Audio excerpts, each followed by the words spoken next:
After rewatching the whole Tamako Market series, I was excited to start my next binge. I had so many shows on my list that I want to watch, but like always I found another show to add to it. However, the show that I really wanted to watch next, and the anime that made me realize how crazy and amazing the slice of life genre is Imotosai Iruai, or in the English language, A Sister Is All You Need, or if you're me, Taxes. Taxes was a show I knew about for a while now. I knew it wasn't like Iramaga Sensei, but doubts and the silence about the show in recent times made me question my decisions to actually watch the show. However, A Sister Is All You Need showed me that the slice of life genre is all you need.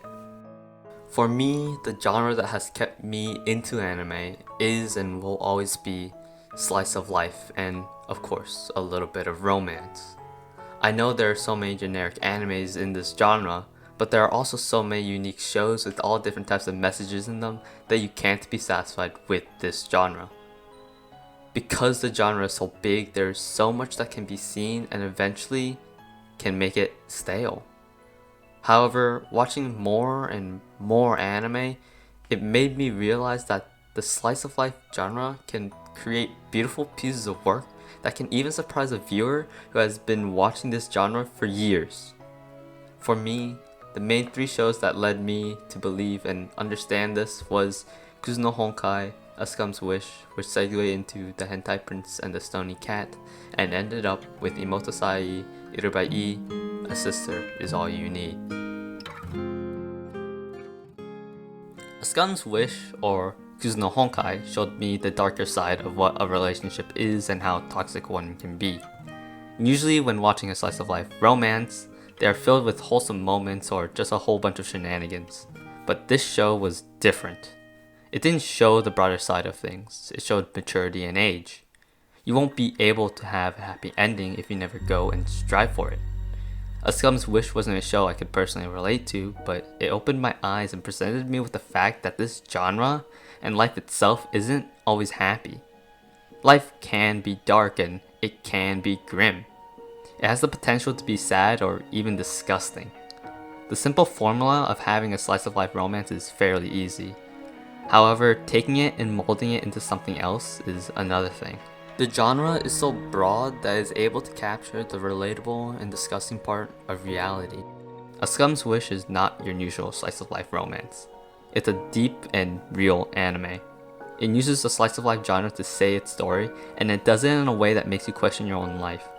For a show to take a broad genre that has been written for years on end and make a compelling story is amazing. And after being stunned and pummeled by how heavy A Scum's Wish was, I proceeded to watch The Hentai Prince and the Stony Cat. This anime has my tongue twisted. In all honesty, it's hard to point out why I really wanted this in my script. Something about it just popped out from the rest. I think it was the synopsis and the subgenres it was in. The synopsis showed a weird story, and the scenes and the genres itself were not in my interest whatsoever. Comedy, harem, and with a lead being a pervert, I didn't expect much. However, the show was deeper than the whole synopsis. It is crazy how you can take genre of harem and flip it on its head. I'm not the biggest harem fan, but I do know a ton that are bad and a ton that are good. But by looking at my anime list, I felt like the show was going to be terrible. But oh boy, was I wrong. It took the subgenres that were infamously known for being bad and twisted it in a way that made it interesting and deep. There was no need for over-the-top action or high-quality animation. This story and the simplicity of someone's life were all the story needed. The Hentai Prince and the Stony Cat is not special when looking at it at face value. But as you dive deeper and as the confusing and complex story pulls you in, you're glad that you're wrong. This could be done with any genre or setting, but as broad and as simple as slice of life, it made the story pop even more. It helped the bait of Hentai Stony Prince and Stony Cat from looking like trash to turning it into a cute, sweet little show. Finally, Imotosai Irubai, A Sister Is All You Need is the last of the trio.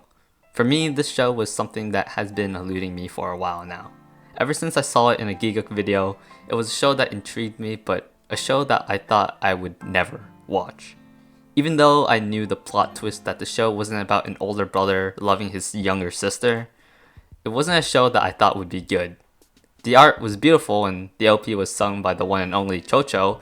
However, the stigma behind an anime about a sister was too disgusting for my taste.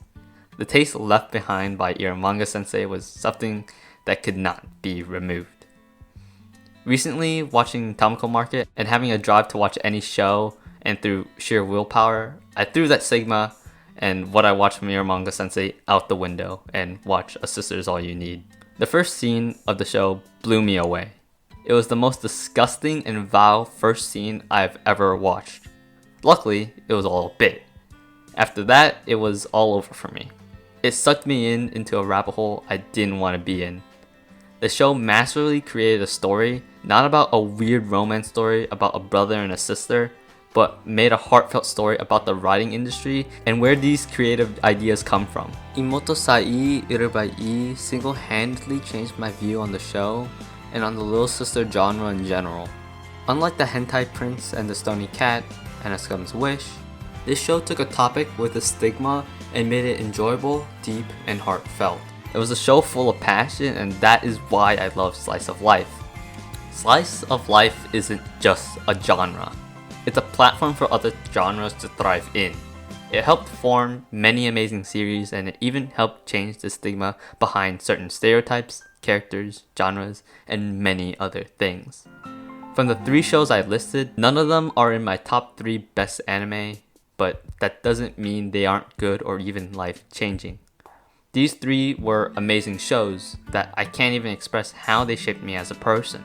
However, I can say that these shows and others in the slice of life genre are shows that change people.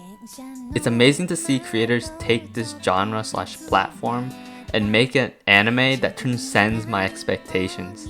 Even though some may call this genre dull and boring, I find that the true amazement behind it is not the animation nor an epic battle scene.